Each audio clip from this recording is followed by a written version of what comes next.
Okay, so today's session is just as important as the last one. Last time we learned how to properly mark a point of interest. As you know, the first step is to always wait for the market to create an imbalance, a clear move in one direction where buyers and sellers interact. And then one side wins. Once the imbalance is formed, that becomes our directional bias. For example, if the market sweeps a low and then breaks a high, our point of interest will be on the upside, and that's where we look for buys. But if the downside wick is cleaner and more defined, that's even a stronger POI to look for the buy entry. That's exactly what we covered in the last session. Now let's move ahead and explore how we can take our trades from good to A plus. The goal is to improve our strike rate and make our entries sharper, cleaner and more sniper. Okay, so the next tool we add to our system is Fibonacci. So how do we apply it correctly? Imagine the market makes a strong move in one direction. We identify the high and the strong low. Normally, people apply Fibonacci by drawing it from low to high.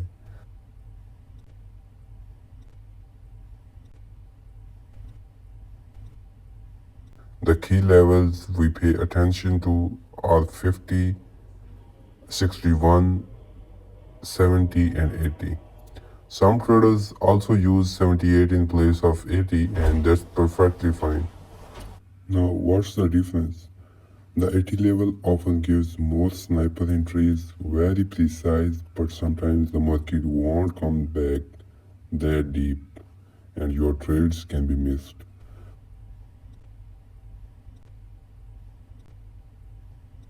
The advantage is fewer losses, but the disadvantage is something no entry.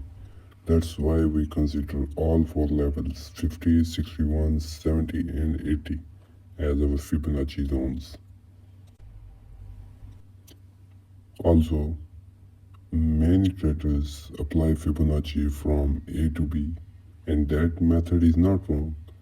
In fact, you can use Fibonacci inside your already marked point of interest for more confluence. But now let's move to the actual method we will be using.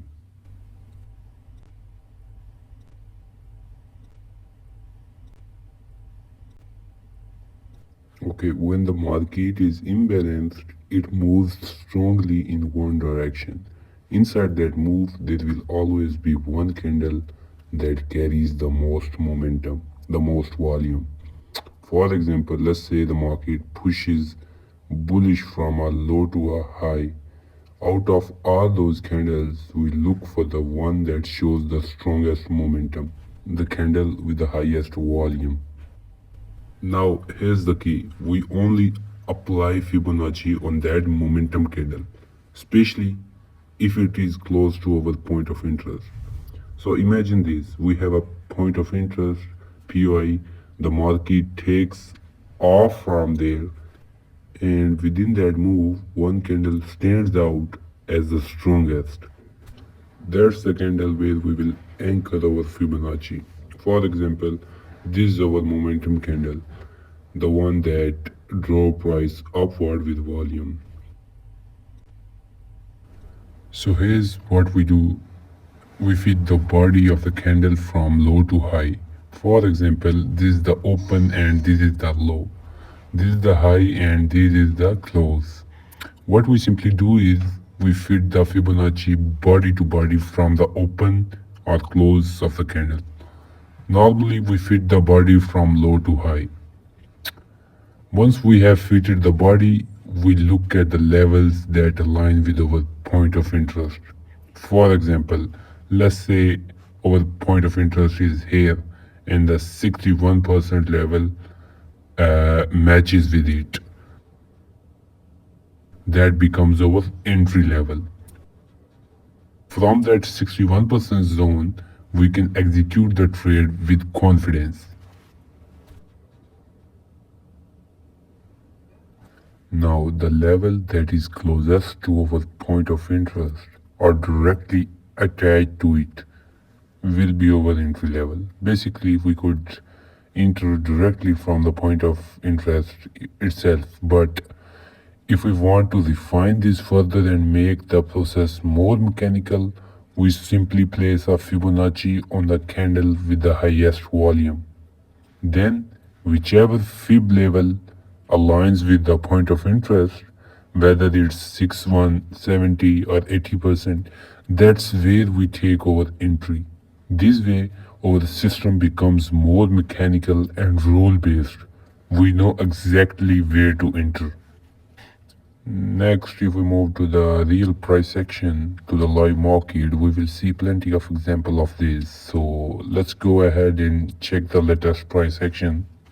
Now, we will see the same concept again. First, there's a structure break after a sweep. After the structure break, we got our POI. Then we look at the volume candle, the momentum candle. That's where we will place our Fibonacci. From there, we will check which fib level is attached to our POI. In this recent price action, we can see multiple examples. Let's take one. Here we have a high break. After that high break, our POI forms here. There's a wick from which we can take a buy trade.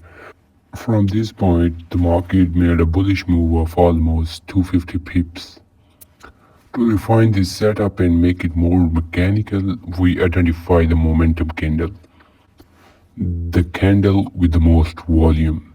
The one actually responsible for the structure break.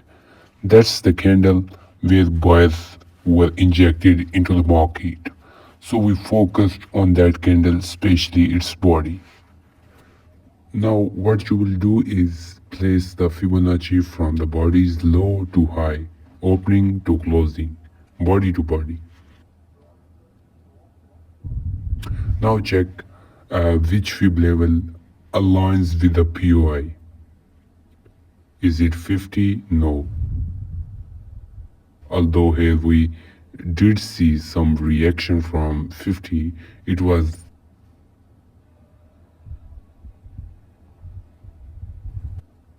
Is it 61? Not really. Is it 70? Maybe it's close, but not that perfect. Is it 80? Yes, almost perfectly. So in this case, the 80 level is our best match. To make our entry rule more mechanical, we will take the trade from this 80 level. And if you're wondering about stop loss, we will discuss in the coming session. So, what did we add here? First, we identified market imbalance. Then, we marked our point of interest, our POI, where buyers actually exist, where pending and passive orders are sitting. Next, we marked the body of the main momentum candle and aligned it with fib. Since the 80 level was attached to it, that's where we executed the trade. This was a clean setup where we normally target 1 to 3 to 1 to 5. Let's look at some more examples. First, we see a liquidity sweep. After the sweep, there's a structure break. Now, this is an old structure break, so of course it won't give us a strong reaction anymore. The market already made a 250 pip move without showing a clean entry reaction. Now again we have a liquidity sweep followed by a structure break. Next step is to identify the main momentum candle, the candle that actually brought imbalance into the market. Since this is a 1 hour time frame as we studied earlier, we will mark our point of interest on 1 hour. Sometimes we refine on 15 minutes, but here we will use 1 hour. Looking closely, this is the candle where the main imbalance entered the market. Not this one, not this one, but this specific candle. It's the one responsible for injecting real orders into the market. The downside of this candle is where the buyers and sellers actually exist. So to refine further, we will place a Fibonacci from body to body, low to high. Now check which fib level aligns with our point of interest.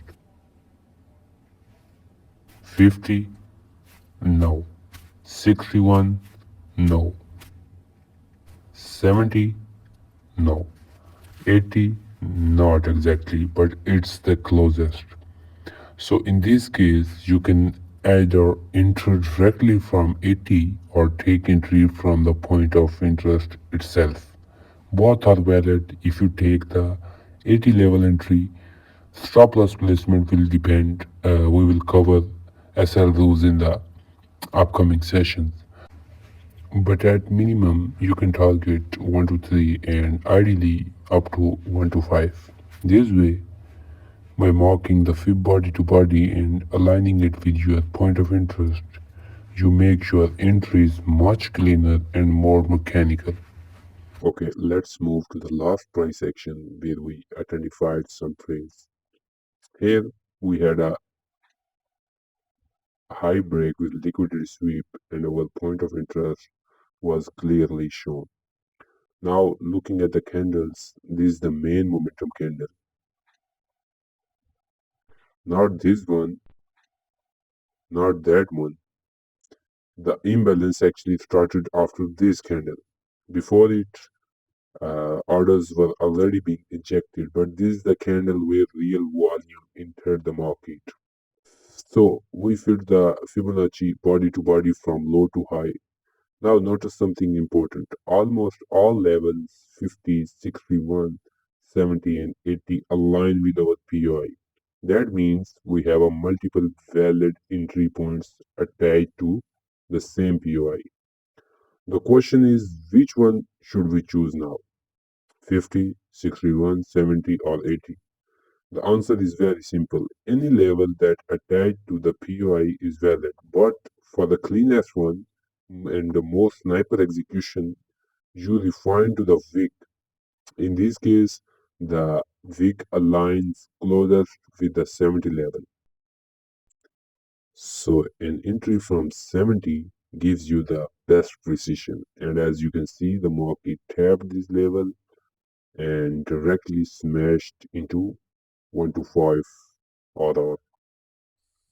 Even if you take entries from 61, 70 or even 80, all of them are fine. There is no major risk, no unnecessary stop loss hits. But the key is simple to wait for the downturn and let the market tap your level. Once it taps, the market usually pushes in your direction. Now, let's move a little further into the recent price action and look at more examples. Uh, in this case, the market actually skipped the point of interest. But if we mark again, the main volume candle that created the imbalance is this one, not this one, not that one, but this specific candle. After this candle, a real volume entered and caused imbalance. So from its low to high, we mark the fib. With this point of interest, the level that aligns best is 50. That means execution could have been taken from 50. But the problem here is that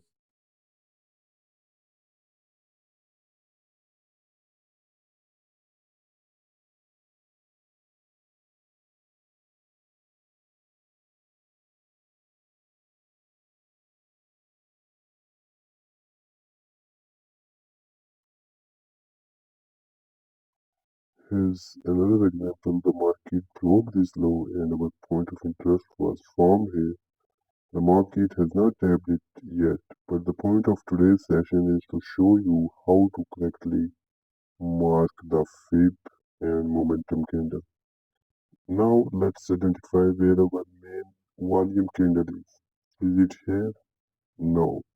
Is it here? No. This is the candle where the real volume entered, and after this candle, the market created the imbalance.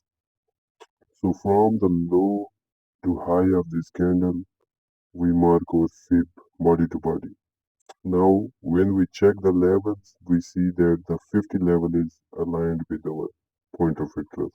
That gives us a clean entry point.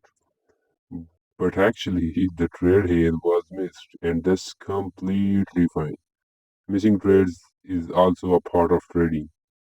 But don't stress too much if a setup gets missed by 1-2 pips.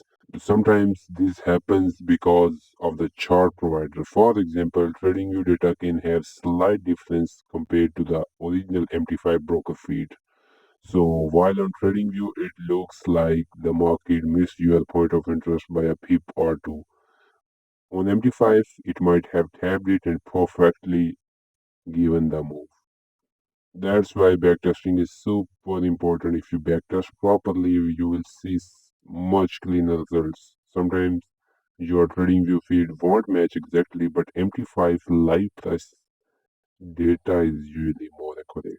So never get discouraged if the chart shows a 1-2 pip difference or 3-4 pip difference. That's just the nature of data providers. Well, here's another case. First, there was a liquidity sweep on the low, then a high break.